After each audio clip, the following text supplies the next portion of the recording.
From the Convergence Studio in the School of Communication, this is Loyola News Chicago. Hello and welcome to Loyola News Chicago. I'm Kristen Tometz. And I'm Ashley Barnes. Here's the latest news. As students begin living on campus and reapplying for housing, Loyola's Department of Residence Life is planning to change life on the Water Tower campus at Bombard Hall. Right now, the 25-story building at 26 East Pearson is only 76% full. That's the lowest occupancy since Bombard opened in 2006. To encourage more students to live downtown, Residence Life has lowered Bombard's room rates by 5%. Also changing next year, undergraduates will be able to choose between double and triple rooms in addition to the quads offered. The students we talked to didn't know if the changes will be enough. Gathering spaces and a revised guest policy for Bombard. President Garazzini will provide more information to students and faculty in his State of the University address later this semester. Loyola's varsity debate team is headed to the National Parliamentary Tournament of Excellence in March. Out of 675 teams, Loyola's duo of Nick Locke and Elvis Vietze were one of 24 teams chosen for the tournament. As an example of their style, here's a clip of Vietze and Locke last fall arguing for the value of freedom over security. When we look at our legislation such as the new TSA procedures or phone tapping or even other things such as the Patriot Act, we can see that not only has it not been better for our security, but it has actually been more detrimental. It has inflamed our allies, it has only increased anti-Americanism abroad, and our allies are less likely to cooperate with us on these matters. At a debate earlier this month at Wheaton College, Locke and Vietze won first place. The duo defeated Carthage College in the final debate. Both Locke and Vietze were awarded individual speaking awards at the tournament. Locke was named the top speaker and Vietze was awarded second place. Each year, Loyola School of Communication hosts a career and internship fair for students. This year, the SOC is dedicating a week filled with events to prepare students for the fair. The SOC Career Week began on February 14th and runs through February 22nd. Each night features an event designed to polish students' professional skills, such as learning how to work a career fair to knowing what to and what not to wear on the job. Students are hearing from professionals from all areas of communications at each event. Cheryl McPhilmy is the Internship and Careers Director at the school, and she spearheaded the SOC Career Week. She encourages all students to attend. I don't know where a student is going to get that much impact in 1 week or even in one night. It would be a shame. It would be a shame to miss. If you missed any of the SOC Career Week events, you can watch the highlight videos on both the SOC website and Ignation. Looking to dine out on campus but have no cash? Loyola has come up with the perfect solution. Beginning this week, students on the Lakeshore campus are able to eat at Subway, Metropolis, Five Guys, and Shibuya, all using Rambler Bucks. For now, the new dining program will only be available on the Lakeshore campus, but the USGA hopes it will gain popularity with the Water Tower campus in the future. It's official. Chick-fil-A will open its doors at Loyola's Water Tower campus on April 28th. Chick-fil-A announced the official opening on its Facebook page. The restaurant will be located at 30 East Chicago Avenue. It's in a retail space that's part of the Corboy Law Center. And the Water Tower campus is getting another new restaurant. It's now official that an Einstein Brothers Bagels will go into the space where Market 820 was. Einstein's is expected to open sometime in April. Coming up, we'll show you a place where the scooter culture is king. And an unusual honor for one of Loyola's very own celebrities. We'll be right back.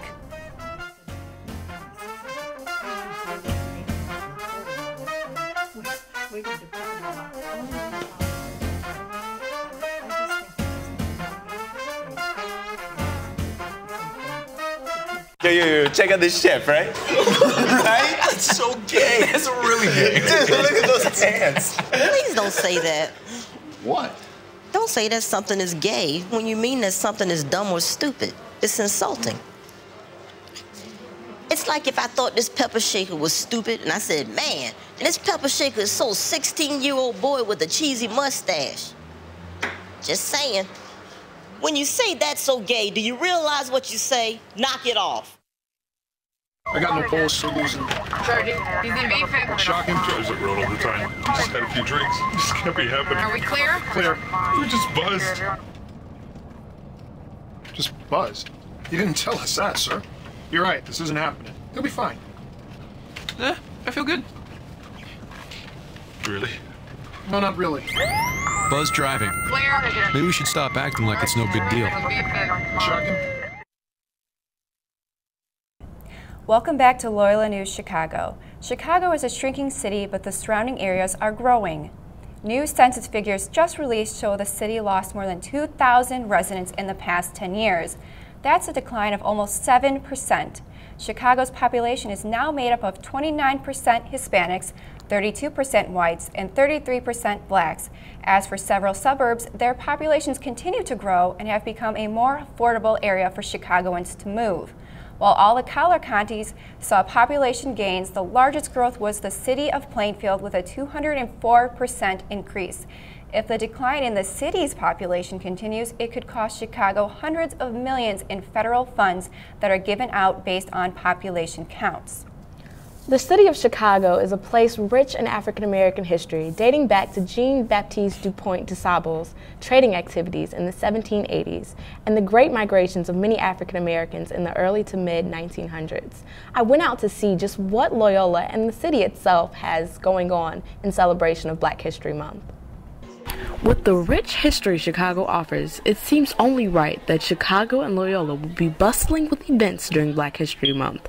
Midway through Black History Month, Loyola celebrated its NAACP's chapter 102nd birthday this past week. This is one of the ways Loyola shows its support for Black History Month, and a way that Loyola tries to remind its students that it is still important to celebrate this month.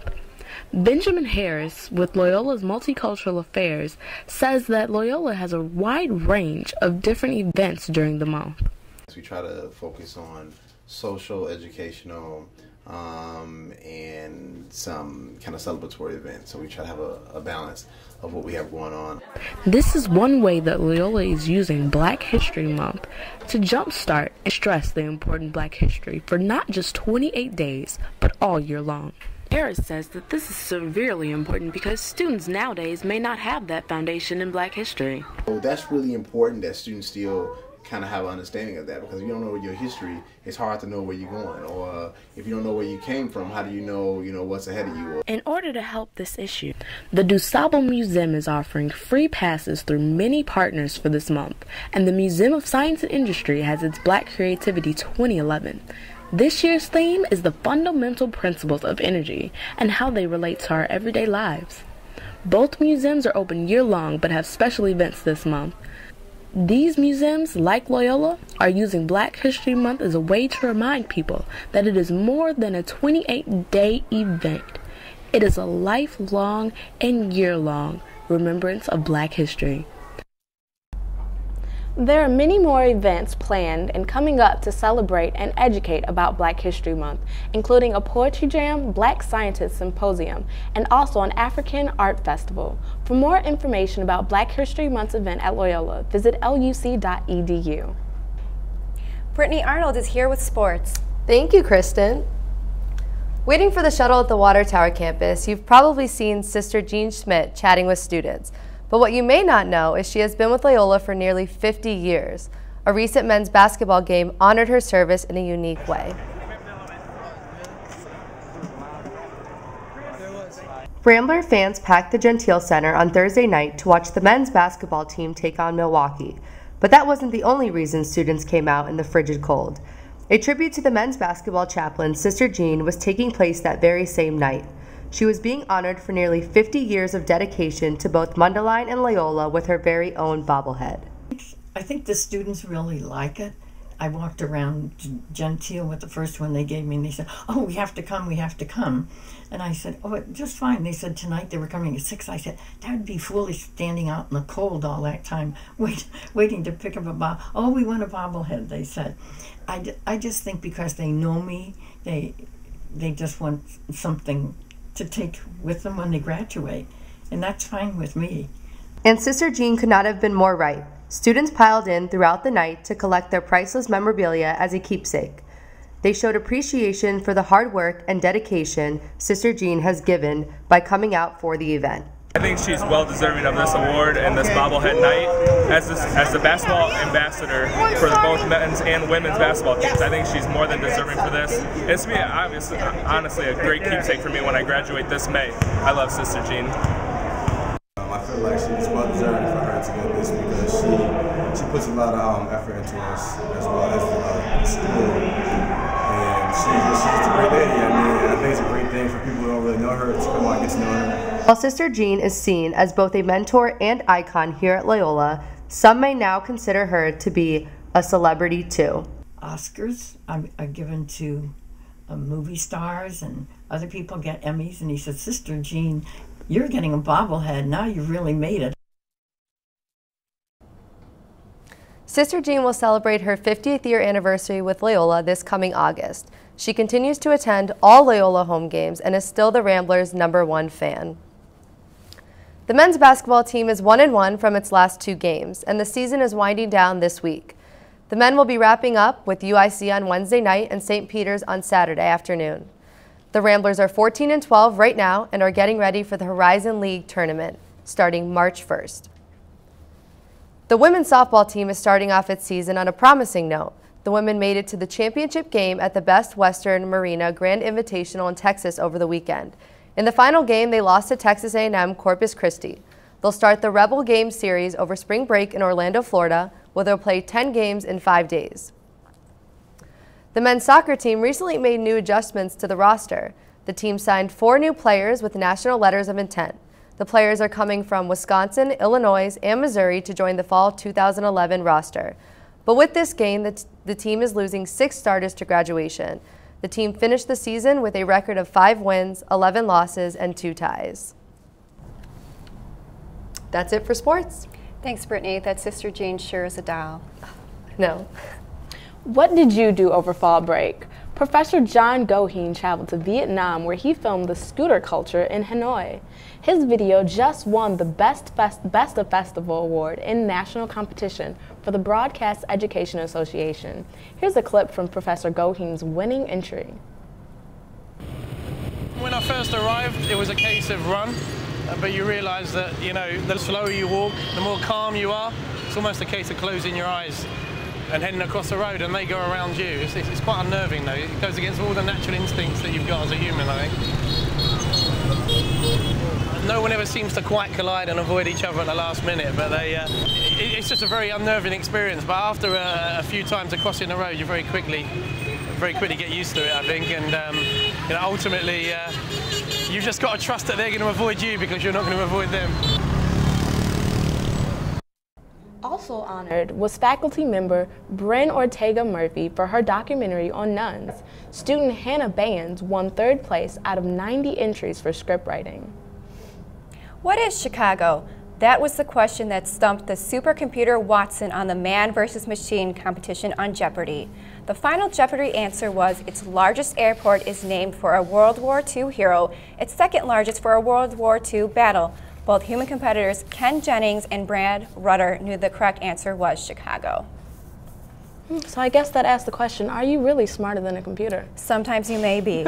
That's our news for today. Thank you for watching. And check us out next week for more Loyola News Chicago.